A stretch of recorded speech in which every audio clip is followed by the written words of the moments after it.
Welcome again all the students of class 10. I again present here with your geography segment. Today we are going for discussion the next topic. Listen carefully and try to understand. Okay. Rinja lived with her family in a small village at the outskirts of Difu in Assam.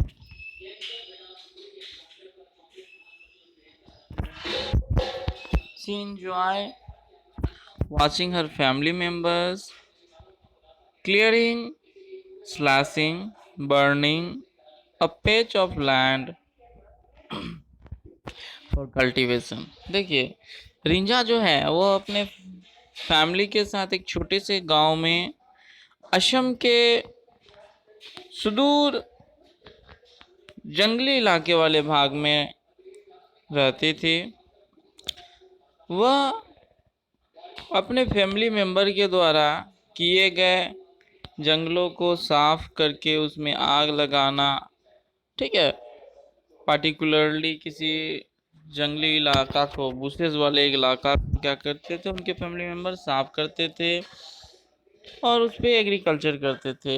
इस काम को देखने में उसे बहुत ही मज़ा आता था, वो आनंद फील करती थी। She often helps them in irrigation the fields with water running through a bamboo canal from the nearby spring।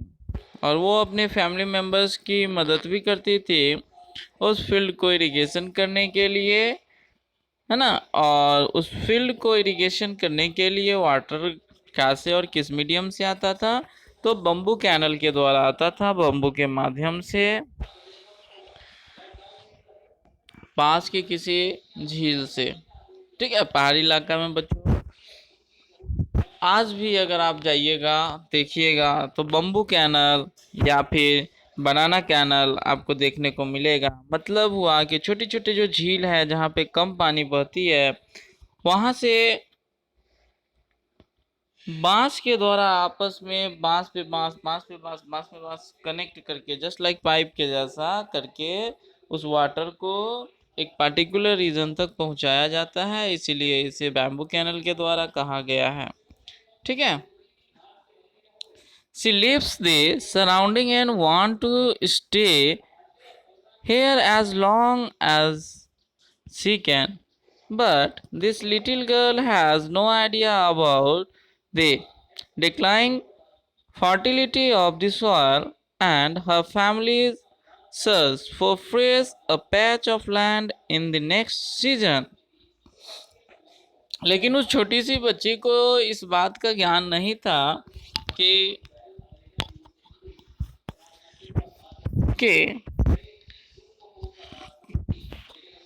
जैसे ही यहाँ के सॉयल इनफर्टाइल हो जाएंगे, इसकी फर्टिलिटी समाप्त हो जाएगी, फिर इसकी जो फैमिली है वह किसी नए लैंड की तलाश करेंगे, फिर वहाँ के बुशेस को क्लीन करेंगे, बर्न करेंगे, फिर लैंड को इरिगेशन युक्त बनाएंगे। ठीक है, और फिर वहाँ पे जाके वो शिफ्ट कर जाएंगे और वहाँ पे फिर कल्टीवेशन करेंगे। फिर नेक्स्ट सीजन, यह जो नेक्स्ट सीजन है जरूरी नहीं कि नेक्स्ट सीजन में ही होगा। जब तक वो वहाँ पे फार्मिंग करेंगे तब तक, जब तक वहाँ के सॉइल में फर्टिलिटी प्रेजेंट रहती है, और जैसे ही वहाँ के सॉइल की फर्टिलिटी समाप्त हो जाती है वो उस लैंड को छोड़ के किसी दूसरे न्यू लैंड की ओर शिफ्ट कर जाते हैं। Okay, can you name the type of farming Rinjhas family is engage in? क्या आप बता सकते हैं कि जो रिंझास के फैमिली हैं वो जिस एग्रीकल्चर एक्टिविटीज में बिजी है वह किस टाइप का फार्मिंग है? Can you enlist some crops which are grown in such farming? क्या आप एक लिस्ट तैयार कर सकते हैं कि इस तरह से जो फार्मिंग किया जाता है उसमें कौन कौन से क्रॉप्स प्रोड्यूस किए जाते हैं? आगे देखते हैं। देखिए, इंटेंसिव सब्सिस्टेंस फार्मिंग। बच्चों, इंटेंसिव सब्सिस्टेंस फार्मिंग के बारे में, यह हमारा फार्मिंग टाइप है। This type of farming is practiced in area of high population pressure on land। बच्चों, ये जो फार्मिंग है यह ऐसे एरियाज में किया जाता है जहाँ पे पॉपुलेशन बहुत ही अधिक होते हैं और उस लैंड पे यह प्रेशर होता है कि उन सभी लोगों के लिए जो फूड क्रॉप्स है, ठीक है, वह प्रोड्यूस करे। Okay, it is labour intensive farming, और यह एक तरह से लेबर इंटेंसिव फार्मिंग है, यानी कि पूरी तरह से लेबर पे निर्भर करता है यह फार्मिंग।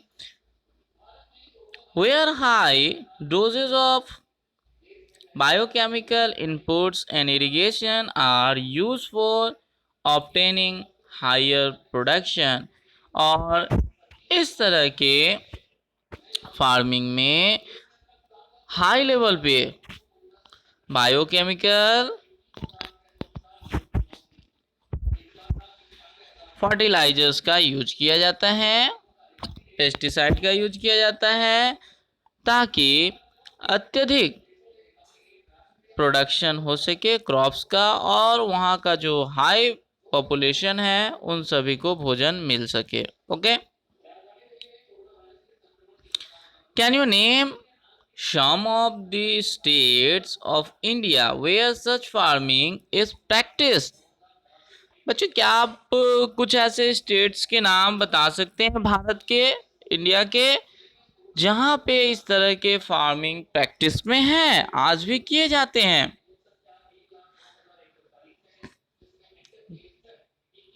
दो the right of inheritance leading to the division of land among successive generation has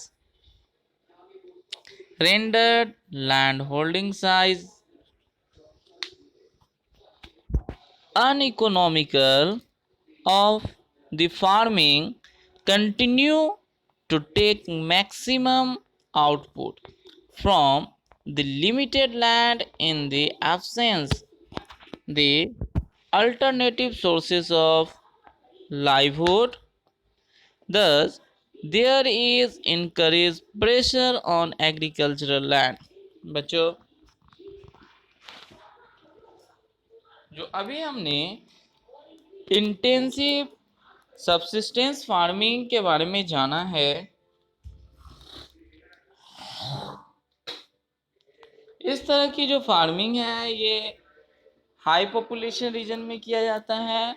तो वहाँ पे जहाँ पे हाई पॉपुलेशन होता है वहाँ पे इकोनॉमिकली जो पीपुल होते हैं वो दो ग्रुप में बढ़ जाते हैं, एक रिच और एक पुअर। जो रिच होते हैं, ठीक है, उनके पास अत्यधिक लैंड होता है, और जो पुअर होते हैं इकोनॉमिकली, है ना, उनके पास लैक ऑफ लैंड्स होता है, यानी कि लैंड की कमी होती है। तो वो अपना जीवन यापन कैसे करेंगे? तो वो अपना जीवन यापन उन खेतों में काम करके ही करते हैं, ठीक है। और वहाँ के आसपास के जितने भी गांव वगैरह बस्ती वगैरह है वहाँ पे सब खेतों में काम करके अपना जीविका चलाते हैं और अपना भरण पोषण करते हैं। इसलिए वहाँ के जो लैंड है उस पे अत्यधिक प्रेशर होता है कि मैक्सिमम ही क्या हो, प्रोडक्शन हो क्रॉप्स का, ताकि सब खुशहाल रहे। इसके लिए अलग अलग तरह के केमिकल्स का भी यूज किया जाता है, फर्टिलाइजर का भी यूज किया जाता है। ओके, नेक्स्ट है कमर्शियल फार्मिंग। Commercial farming बच्चों, the main characteristics of this type of farming is the use of higher doses of modern inputs. Example, high yield variety seeds, chemical fertilizers, insecticides and pesticides. In order to obtain higher productivity, the degree of commercialization of agriculture varies from one region to another. For example, rice is a commercial crop in Haryana and Punjab, but in Odisha it is a subsistence crop. बच्चों देखिए, commercial farming है ना, यानी कि व्यापारिक उद्देश्य के लिए जो फार्मिंग होता है, जब हम फार्मिंग करते हैं और क्या करते हैं, फार्मिंग करते हैं और जो क्रॉप्स प्रोडक्शन होता है उसके मिनिमम मतलब क्या 100 का 10% अपने लिए रखते हैं, बाद बाकी को हम क्या करते हैं, मार्केट में सेल कर देते हैं और कैश प्राप्त करते हैं। ठीक है, तो इस तरह के जो फार्मिंग होता है उसे कॉमर्शियल फार्मिंग कहते हैं। और ये डिफरेंट डिफरेंट रीजन में डिफरेंट डिफरेंट क्रॉप्स को कॉमर्शियल फार्मिंग के पर्पजेज से प्रोडक्शन किया जाता है हमारे इंडिया में। ठीक है, और इनके हाई प्रोडक्शन के लिए डिफरेंट मेथड्स को अपनाया जाता है, डिफरेंट केमिकल्स का यूज किया जाता है, डिफरेंट फर्टिलाइजर का यूज किया जाता है, डिफरेंट पेस्टिसाइड्स का यूज किया जाता है।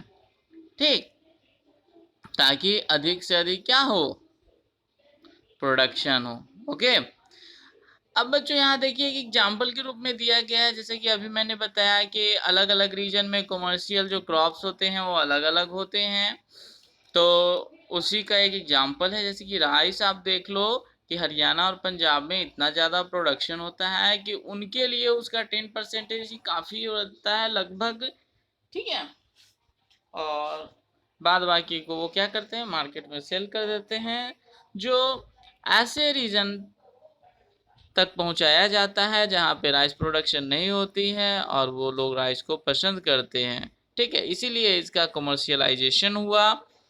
ठीक,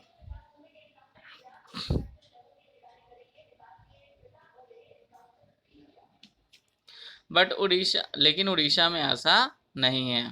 ओके,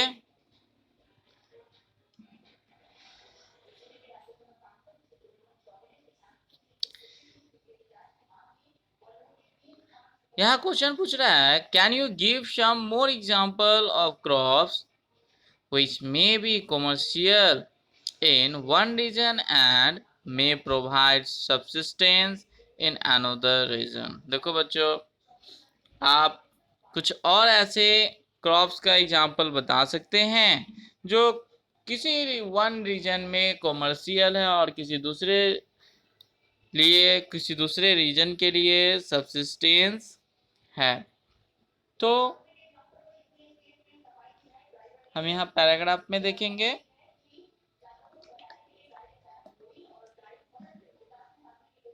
आप इसका खुद से भी पता लगाइएगा कि किस पार्टिकुलर रीजन में कौन सा क्रॉप्स का कमर्शियलाइजेशन किया जाता है और कौन सा क्रॉप्स किस रीजन के लिए सब्सिस्टेंस होता है, यानी कि आवश्यक होता है।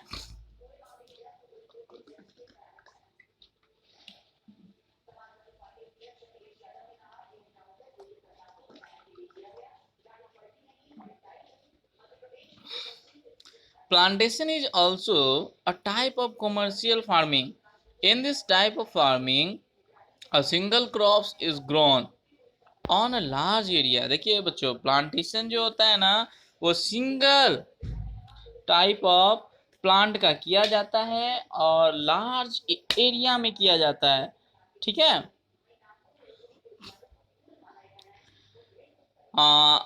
the plantation has an interface of agriculture and industry. और यह जो प्लांटेशन होता है क्रॉप्स का, ये एक रूप से मानिए तो यह एग्रीकल्चर है और साथ ही साथ यह इंडस्ट्री भी है।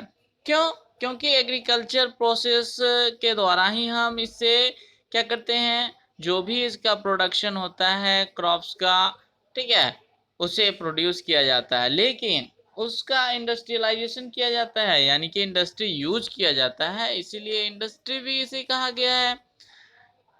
ठीक है, plantation over large tract of land using capital investing inputs with the help of migrant laborers। देखिए बच्चों, अब लार्ज एरिया में अगर आपको प्लांटेशन लगाना है तो उसकी देखभाल करनी होगी, है ना। तो पहले तो लार्ज एरिया का कॉस्ट आपको बहुत ज़्यादा आएगा, उतने में प्लांट्स अत्यधिक लगाइएगा तो उसका कॉस्ट ज़्यादा आएगा। फिर उसको लगाने के लिए जो एम्प्लॉय चाहिए, लेबर चाहिए, उनको भी तो पेमेंट करना होगा ना, तो उनके लिए भी खर्च आएगा। तो इस तरह के जो फार्मिंग करने के लिए ना बहुत ही ज़्यादा पैसे की ज़रूरत होती है। ठीक है, कम पैसे में इस तरह की फार्मिंग हम नहीं कर सकते हैं। All the production is use as raw material in respective industries. और प्लांटेशन के द्वारा जो लगभग जो प्रोडक्शन होते हैं क्रॉप्स के, वो सारे के सारे रॉ मटेरियल के रूप में इंडस्ट्री में यूज किए जाते हैं। In India, tea, coffee, rubber, sugarcane, banana, etc. are important plantation crops। अगर हम भारत की बात करें तो tea, coffee, rubber, sugarcane, banana, ये सब इम्पोर्टेंट प्लांटेशन क्रॉप्स है। Tea in Assam and North Bengal, coffee in Karnataka are some of important plantation crops grown in this state। देखिए बच्चों, यहाँ पे कुछ प्लांटेशन क्रॉप्स का एग्जांपल दिया गया है। जैसे टी, अगर आप असम और नॉर्थ बंगाल में जाइएगा तो आपको चारों तरफ टी गार्डन ही टी गार्डन दिखेंगे। वो बहुत ही, लगभग मानिए ना पूरे नॉर्थ बंगाल में टी गार्डन का ही बेल्ट है। ठीक है, इसके अलावा आपको कुछ देखने को नहीं मिलेगा। ठीक है, उसी तरह कॉफी आपको कर्नाटका में देखने के लिए मिलेगा, चारों तरफ आप लंबा इलाका में, ठीक है, देखने को मिलेगा। और ये काफी इम्पोर्टेंट है और इसका मेन पर्पस है कमर्शियलाइजेशन। ठीक, since the production is mainly for market, a well developed network of transport and communication connecting the plantation areas, processing industries and markets play an important role in the development of plantations। बच्चों,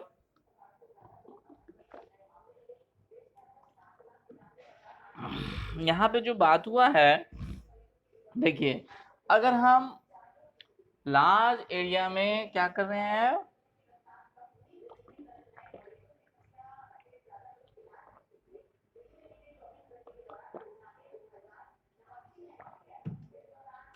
crops लगा रहे हैं, plantation लगा रहे हैं, तो उसका production भी तो लार्ज अमाउंट में आएगा। तो उसके लिए हमारा मार्केटिंग सिस्टम सही नहीं रहेगा, हमारा फैक्ट्रीज के साथ कंसल्ट नहीं रहेगा, फैक्ट्री का मार्केट के साथ कंसल्ट नहीं रहेगा, तो यह जो प्रोडक्शन रहेगा वह वेस्ट चला जाएगा।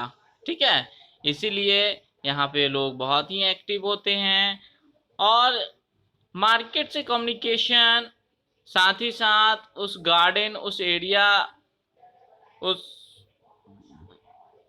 प्लांटेशन के जो ऑनर होते हैं, जो सिस्टम होता है, उसके द्वारा बहुत ही अच्छा कम्युनिकेशन बेस बनाया जाता है, ताकि कम समय में ही इसका ट्रांसपोर्ट हो जाता है फैक्ट्री तक, और फैक्ट्री से फिर मार्केट तक इसका ट्रांसपोर्टेशन हो जाता है, जिस वजह से यह इंडस्ट्री काफ़ी डेवलप करता है। ठीक है, तो बच्चों आज के लिए इतना ही। आपको वीडियो अच्छा लगेगा तो कमेंट कीजिएगा, और कोई भी प्रॉब्लम होगा तो भी कमेंट करके ज़रूर बताइएगा। Okay, thank you.